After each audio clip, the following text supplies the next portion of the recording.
ગુજરાતમાં યોજાયેલી 8 પેટા ચૂંટણી અને આ પેટા ચૂંટણીમાં સિકંદર અત્યારે ભાજપ બનતું દેખાઈ રહ્યું છે, કારણ કે હારેલી બાજી ભાજપે જીતી હોય તેવા આ દ્રશ્યો અત્યારે જોવા મળી રહ્યા છે। મુખ્યમંત્રી વિજય રૂપાણીએ ટ્વીટ કરી અને જાણકારી આપી છે। મુખ્યમંત્રી રૂપાણીનું આ ટ્વીટ, પેટા ચૂંટણીમાં ભાજપનો ભવ્ય વિજય થયો છે। 2022 વિધાનસભાની ચૂંટણીનું આ માત્ર ટ્રેલર છે। વિધાનસભાની 8 બેઠકોને જીતને વધાવી લીધી છે સીએમ વિજય રૂપાણીએ। 2022 વિધાનસભાની ચૂંટણીનું આ ટ્રેલર છે। 2 વર્ષ પછી ચૂંટણીઓ આવી રહી છે, વિધાનસભાની ચૂંટણી, અને તે પહેલા વધુ એક વખત બીજેપીનું સંખ્યાબળ મજબૂત વિધાનસભામાં થતું દેખાઈ રહ્યું છે। 2017ની ચૂંટણી અને ત્યારબાદ હવે જે 2022ની ચૂંટણી આવનારી છે તે પહેલા બીજેપીએ પોતાનું સંખ્યાબળ મજબૂત કરી દીધું છે અને જે પેટા ચૂંટણી હતી 8 બેઠકો પર ખૂબ રસાકસીવાળી આ ચૂંટણી રહી અને આ ચૂંટણીમાં બીજેપી માટે પ્રતિષ્ઠાનો જંગ હતો, કારણ કે 2022માં જ્યારે ઇલેક્શન આવે છે તો બીજેપીએ આ લિટમસ ટેસ્ટ આપવાનો સમય હતો કે સરકારની કામગીરીથી પ્રજાજનો કેટલા ખુશ છે। શું સરકાર પ્રત્યે કોઈ વિવાદ દેખાઈ રહ્યો છે, કોઈ અસંતોષ જોવા મળી રહ્યો છે, ભાજપમાં કોઈ આંતરિક વિખવાદ, સંગઠનનો કોઈ પ્રશ્ન? જો આવા કોઈ પ્રશ્નો હોય તો આ પહેલા જ ટેસ્ટ માટેની તૈયારી આ 8 પેટા ચૂંટણીઓ હતી।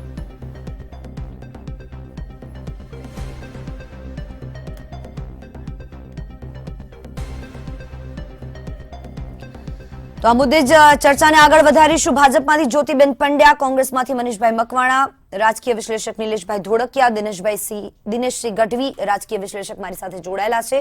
ચર્ચાને આગળ વધારીશું। જ્યોતિબેન, આમ તો મનીષભાઈ જે રીતે કહી રહ્યા હતા કે કોંગ્રેસ પાસે પણ કોઈ મુદ્દા નહોતા, બીજેપી પાસે પણ કોઈ મુદ્દા ન હતા, જ્યારે સ્થાનિક લેવલના મુદ્દા, ધારાસભાની ચૂંટણીમાં હંમેશા સ્થાનિક લેવલના મુદ્દાઓને વધારે પ્રશ્ન ઉઠાવાતા હોય છે અને વધારે તેના પર ધ્યાન અપાતું હોય છે, પણ જ્યારે આ ચૂંટણીમાં આપણે કવરેજ માટે જઈએ તો બંને પક્ષ તરફથી માત્ર આક્ષેપબાજી હતી, કોઈ પણ પ્રકારના મુદ્દા ક્યાંય દેખાતા નહોતા। શું લાગે છે તમને કે એવા કયા મુદ્દા જે પ્રજાજનોને ગળે ઉતર્યા? જી, આપે ખરેખર સારો પ્રશ્ન પૂછ્યો। રાજનીતિ અને લોકશાહી આ બંને આપણા દેશની અંદર ખૂબ જ્વલંત અને એકદમ એક્ટિવ છે। બે વસ્તુ હું ઓબ્ઝર્વ કરું છું, જે રીતે કે સરકાર એ પોતે નિષ્ઠાથી કામ કરતી હોય, મનથી અંદર ડિઝાઇન કરીને આખું ગોઠવણ કરે, અને સાથે સાથે સંગઠન અને સરકાર, આ બંને સંગઠનની જે આખી પ્રક્રિયા ભારતીય જનતા પાર્ટીની છે એ ખૂબ સરસ વ્યૂહરચનાવાળી છે અને એમાં નાનામાં નાનો કાર્યકર્તા એકબીજાના સાથે ચાલવા માટે વિચારોથી નિશ્ચિત હોય છે કે ભાઈ આ વિચારધારાને આપણે સમાજ સુધી લઈ જવા માટે, લોકોના સુધી લાભોને પહોંચતા કરવા માટે, લોકોના જીવનમાં અજવાળું લાવવા માટે આપણે બધા તત્પર થઈએ।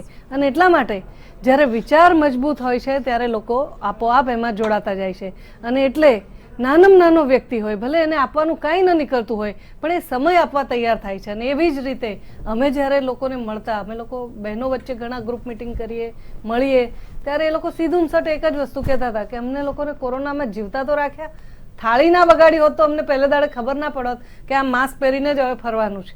એટલે આ જે જનજાગૃતિ અભિયાન થયું, અને એ સાથે સાથે રાજનીતિમાં લોકોનું પાર્ટિસિપેશન, પબ્લિક પાર્ટિસિપેશન જેટલું વધારે હોય એટલી એની ટ્રાન્સપરન્સી, પારદર્શકતા વધતી જાય।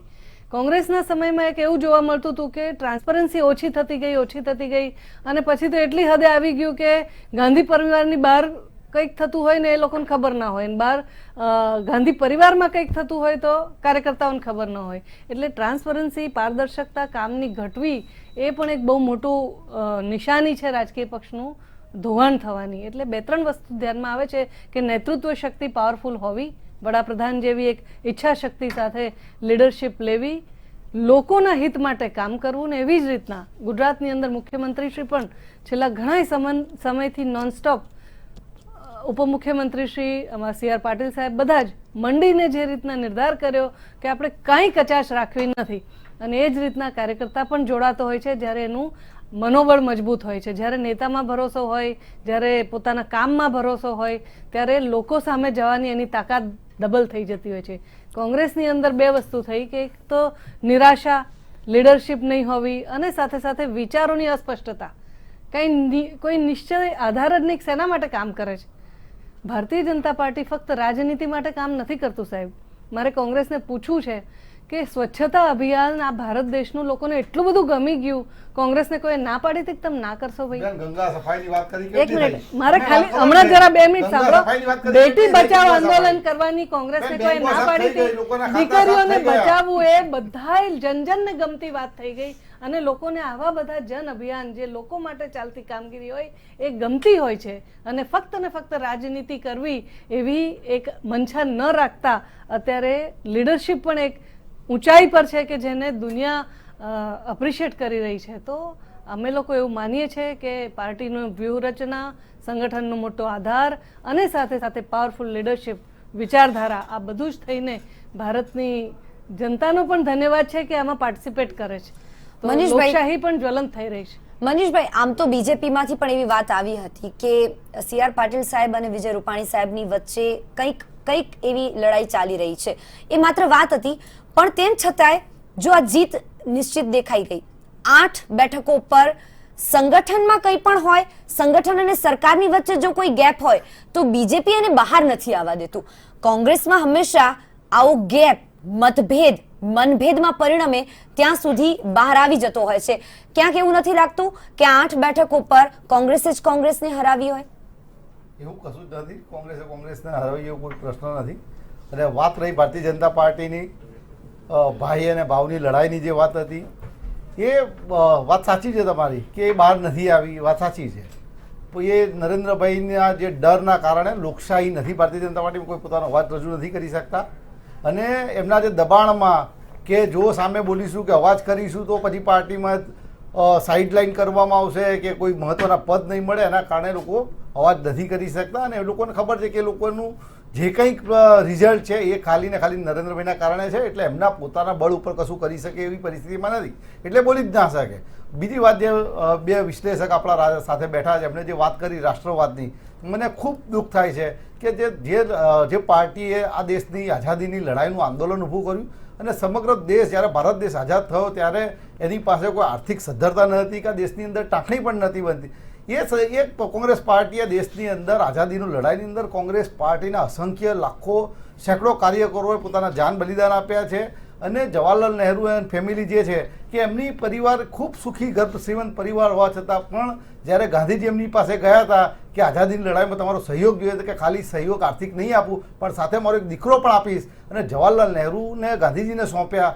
અને એ પોતે આઝાદીની લડાઈમાં 11 વર્ષ પોતે જેલમાં કાપેલા છે. ખૂબ ગર્ભ શ્રીમંત હોય. એ દિવસ તો એમને ખબર નથી કે હું ભારત આઝાદ થશે અને પહેલી વાર વડાપ્રધાન થઈ જાય, ખબર નથી. પણ છતાં પણ આ પરિસ્થિતિની અંદર પણ એમને દેશની અંદર આઝાદીની લડાઈની અંદર, આંદોલનની અંદર પોતાની જાનની પરવા કર્યા વગર 11 વર્ષ જેટલો લાંબો સમય જેલની અંદર કાપ્યો છે. અને આજે એ જ ભારતીય જનતા પાર્ટીના લોકો અંગ્રેજોના ગુલામ, એમના દલાલ, એમના સાક્ષી અને ઓબ્જેક્શન, દલાલ શબ્દ ના બોલાય. દલાલ શબ્દ પાછો લઈ લો. આવું બોલાય જ નહીં. દલાલ શબ્દ નહીં ચાલે. દલાલ શબ્દ ના બોલાય. દલાલ શબ્દ બોલાય જ નહીં. તમારા એવિડન્સીસ સાવ ખોટા છે. દલાલ શબ્દ જો હું પંડિત નહેરુને કહું કે ચીનને કેમ જમીન આપી દીધી તો એ દલાલી ન કહેવાય. એ દલાલી ન કહેવાય. ચીનને તમે જમીન કેમ આપી દીધી? આઝાદીના આંદોલનની અંદર કેટલા અસંખ્ય I object here. જેલની અંદર મનીષભાઈ, કામ પણ આ લોકોએ કર્યું છે. ખોટી વાત. અંગ્રેજોની માફી પણ આ લોકોએ લેખિતમાં માંગેલી છે. ચીનને જમીન ના આપી હોત તો ભલું થયું હોત. નિલેશભાઈ શું કહેવા માંગો છો? તમારી પાસે એક સેકન્ડ મનીષભાઈ, નિલેશભાઈને સાંભળી લઈએ.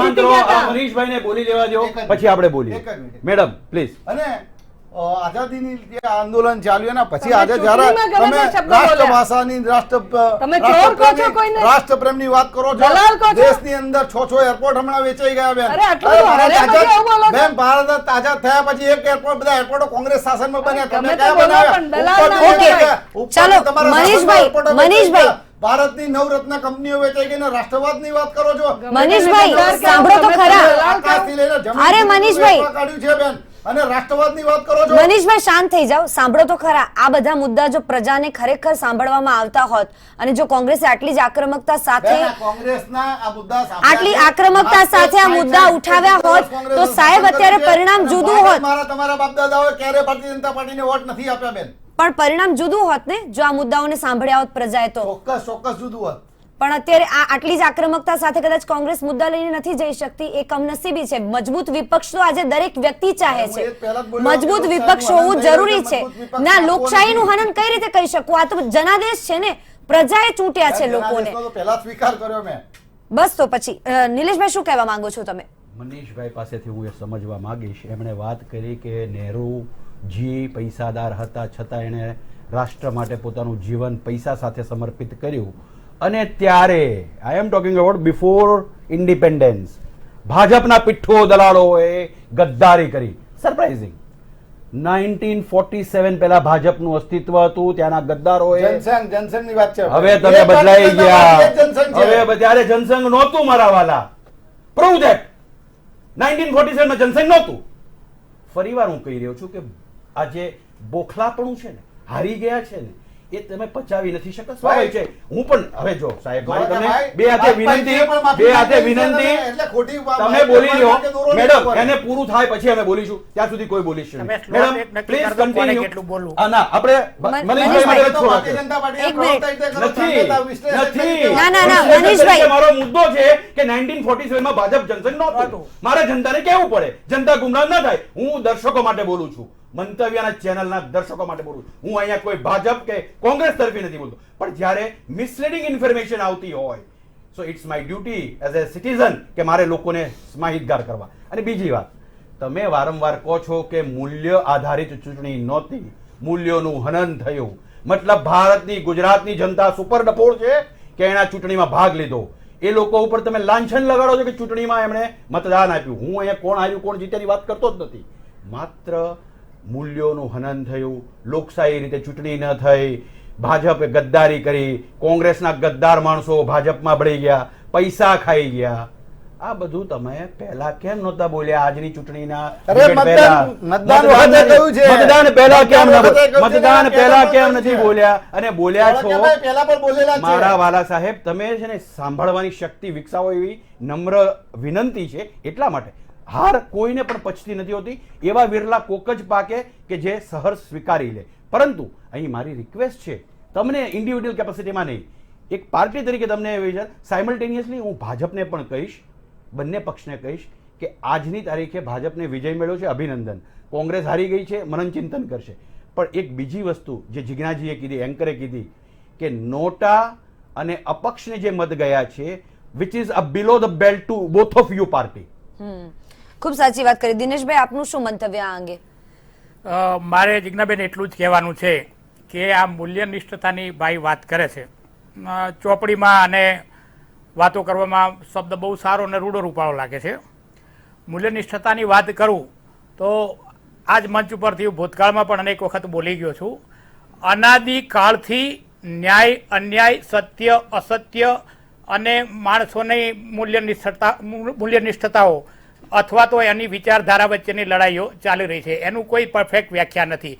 રામાયણ કાળની વાત કરીએ તો એ ટાઈમમાં રાવણ મહાપ્રતાપી રાજા હતો, છતાં વિભીષણ એના ખેમામાંથી નીકળી અને પેલા બે વનવાસી ભાઈઓ હતા તીરકામઠાવાળા એની તરફે ગયેલા. આ એ જગતનો પહેલામાં પહેલો પક્ષ પલટો હતો.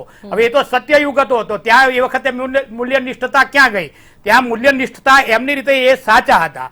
એથી આગળ જાઓ તો જે એ વખતનું જે રાજ્ય હતું, કિષ્કિંધા નગરી જે રાજ્ય હતું, એની અંદર વાલી અને સુગ્રીવ બે સગા ભાઈઓ હતા.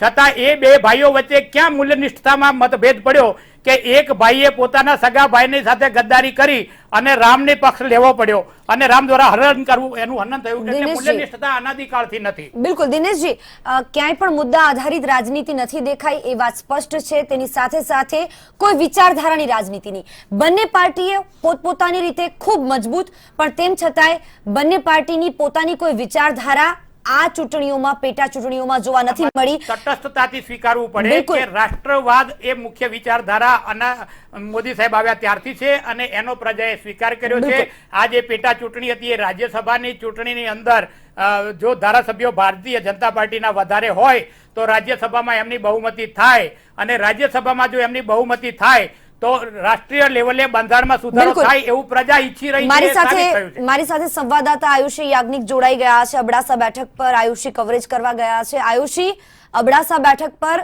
શું સ્થિતિ જોવા મળી? કારણ કે ત્યાં તો જે અપક્ષ ઉમેદવારો છે તેઓ પણ બાજી મારતા ક્યાંક દેખાયા હતા.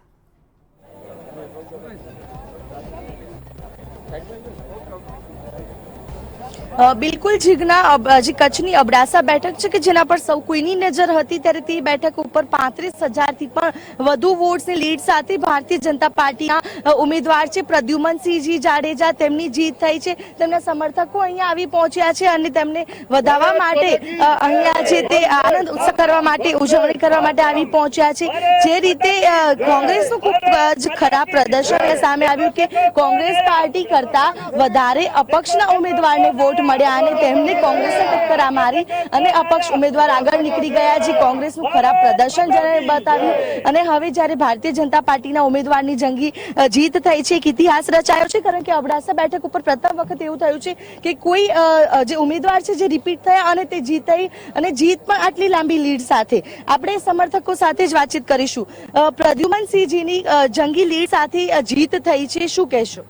પ્રદ્યુમનસિંહે રાષ્ટ્રહિત માટે નરેન્દ્રભાઈ મોદી સાહેબના આહવાનને રાષ્ટ્રહિતને પ્રાથમિકતા આપી અને એમણે કેન્દ્રમાં રાજ્યસભાના ઉમેદવાર વધે એના માટે રાજ્યસભાની બહુમતી થયા. સરકારમાં જ્યારે પોલિસી પેરાલિસિસ હતો અને નરેન્દ્રભાઈ મોદી ગુડ ગવર્નન્સના મંત્રને લઈને અહર્નિશમ સેવામાં એમણે આહવાન કર્યું અને પ્રદ્યુમનસિંહે પ્રથમ આહવાનમાં આહુતિ આપી અને એમણે સમર્પણ અને ત્યાગ કર્યો રાષ્ટ્રહિત માટે.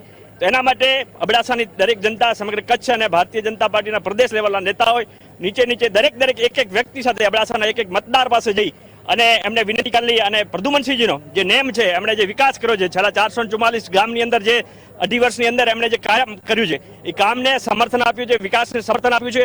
અને એમ કહેવાય છે કે અબડાસા બીજી વાર રિપીટ નથી થયું, પરંતુ ઇતિહાસ એક પ્રદ્યુમનસિંહજીએ બનાવ્યો છે, ભારતીય જનતા પાર્ટીએ ઇતિહાસ બનાવ્યો છે.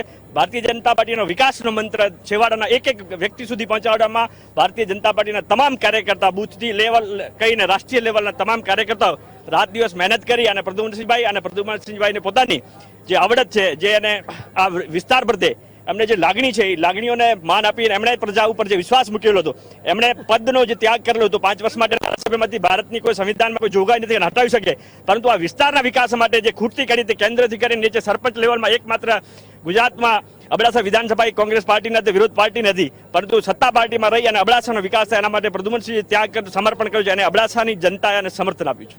જે રીતે કોંગ્રેસે આક્ષેપ કર્યો હતો કે જે ખરીદ વેચાણ ચાલે છે કાર્યકર્તાઓનું, દારૂની પણ વાત કરી હતી કે દારૂ પીવડાવવામાં આવે છે, ગદ્દાર વર્સિસ વફાદારની પણ વાતો કરવામાં આવી હતી, તેને લઈને શું કહેશો? કોંગ્રેસ પાસે કોઈ પણ મુદ્દો નહોતો. આવા સરળ, સજ્જન અને એમના પણ જે પ્રતિદ્વંદી હતા એમને પણ કદાચ આપે પૂછ્યું હશે કે પ્રદ્યુમનસિંહનું વ્યક્તિત્વ કેવું, તો એના મોઢામાંથી એ શબ્દ હશે કે સજ્જન વ્યક્તિ, અને જેને એક પણ ક્યારે પણ કોઈની ચાય પીધી નથી, કોઈ બી પણ ભ્રષ્ટાચારમાં કોઈની કર્યું જ નથી, એક પણ પૈસો એના છેલ્લા 18 વર્ષના કાર્યકાળની અંદર કોઈ પણ એમના દાગ ન લગાવી શકે એવું સંપૂર્ણ ચરિત્ર અને રાજનેતા કેવાઓ જે એના ચરિત્ર છે આખા ગુજરાતે જોયું છે. અને તમારા મીડિયાના માધ્યમથી પ્રદ્યુમનસિંહ 2 વર્ષની અંદર જે કાર્યક્રમ કર્યો એને આપણે જોયો, અને એમણે જે કોંગ્રેસ પાસે કોઈ મુદ્દા હતા નહીં, ત્યારે આજે પ્રજાએ, અબડાસાની પ્રજાએ કોંગ્રેસને જબરજસ્ત જવાબ આપ્યો છે અને કોંગ્રેસ પાર્ટી 3જા નંબરની પાર્ટી રહી છે. એટલે કોંગ્રેસોની પાસે કોઈ પણ મુદ્દો ન હતો, માત્ર ભ્રમિત કરી, લોકોને ભ્રમિત કરી અને વફાદાર ગદ્દારની વાતો કરી અને કોઈ પણ મંત્ર હતો. અને અમે એને ચેલેન્જ કર્યો કે જો વિધાનસભાની અંદર જશે તો આ વિસ્તારનો વિકાસ થશે. સામે કોંગ્રેસ પાર્ટીએ માત્ર ગદ્દાર અને વફાદારની વાતો કરી, ગદ્દારની વાતો કરે તો જે સામે ઉમેદવાર હતા એ પણ ભારતીય જનતા પાર્ટીના ઉમેદવાર હતા, એમણે પણ હમણાં કોંગ્રેસના પ્રાથમિક સભ્ય પણ હતા. તો કોંગ્રેસ પાર્ટીએ એવા વ્યક્તિને ટિકિટ આપી અને અબડાસાની પ્રજાએ એને જાકારો આપ્યો છે. બિલકુલ. શું કહેશો? જે રીતે કોંગ્રેસનું તો ખૂબ જ વધારે ખરાબ પ્રદર્શન રહ્યું, અપક્ષના ઉમેદવાર આગળ નીકળી ગયા. પ્રદ્યુમનસિંહ જાડેજાએ ડબલ હેટ્રિક કરી છે અને એની અંદર બીજી વાર એવો ઇતિહાસ રચ્યો છે, 2 ઇતિહાસ ભેગા રચ્યા છે કે અબડાસાની કોંગ્રેસ હોય તો ઉપર રાજ્ય સરકારમાં ભાજપ હોય, એવી રીતે અત્યારે પહેલો ઇતિહાસ રચ્યો છે. અને બીજો તો આટલી મોટી લીડથી જીત્યા છે, એ પણ એક મોટો ઇતિહાસ છે એના નામનો. અચ્છા, જે રીતે હવે પ્રદ્યુમનસિંહજી કેવા કામ કરશે અબડાસાની પ્રજા માટે? એ તો લોકહિત માટે જ કામ કરે છે બધાએ. એમના જેવું કોઈ થશે ને થયો જ પણ નથી. હજી વિકાસ કરશે એકદમ. તો જે રીતે અબડાસા બેઠકની વાત છે, નો રિપીટ થેરેપી હોય છે, કોઈ દિવસ અહીંયા ઉમેદવારો છે રિપીટ નથી થયા, પરંતુ જ્યારે પ્રથમ વખત ઉમેદવારને રિપીટ કરવામાં આવ્યા અને પ્રદ્યુમનસિંહજીએ પણ જંગી લીડ સાથે ભારતીય જનતા પાર્ટીની અહીંયા જીત છે તે હાંસિલ કરાવી છે. અત્યાર સુધીના ઇતિહાસ પ્રમાણે જે આ બેઠક છે કોંગ્રેસની રહેલી છે, પરંતુ આ વખત કોંગ્રેસને પણ લાફો પડ્યો છે, કારણ કે અહીંયા કોંગ્રેસ પક્ષ કરતા અપક્ષના ઉમેદવારે વધુ લીડ સાથે કોંગ્રેસને ટક્કર મારી આગળ નીકળી ગયા હતા, પરંતુ જીત આખરે ભારતીય જનતા પાર્ટીની થઈ છે. પ્રદ્યુમનસિંહજી જાડેજા ઉમેદવાર જે અબડાસાના હતા તેણે જંગી લીડ સાથે જીત હાંસિલ કરી છે. જીજ્ઞા, આભાર આયુષી તમામ જાણકારી આપવા માટે. તો અત્યારે ભાજપનો જોશ હાઈ જોવા મળી રહ્યો છે. 37,928 મતથી ભાજપ ઉમેદવારની જીત અબડાસા બેઠક પર થઈ. અબડાસા પેટા ચૂંટણીમાં ભાજપનો ઐતિહાસિક વિજય જોવા મળી રહ્યો છે. ભાજપના ઉમેદવાર પ્રદ્યુમનસિંહ જાડેજાની જીત થઈ છે. આ એ બેઠક છે કે જ્યાંના મતદારો હંમેશાથી અલગ પરિણામ આપવા માટે જાણીતા છે અને આ વખતે પણ પરિણામ કંઈક અલગ જ થયું. ભલે રિપીટ થયા પણ તેમ છતાંય આ વખતે મતદારોએ પરિણામ કંઈક આ પ્રકારે આપ્યું છે.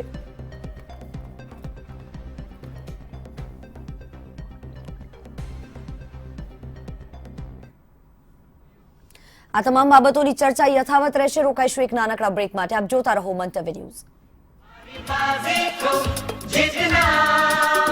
जिसे आता है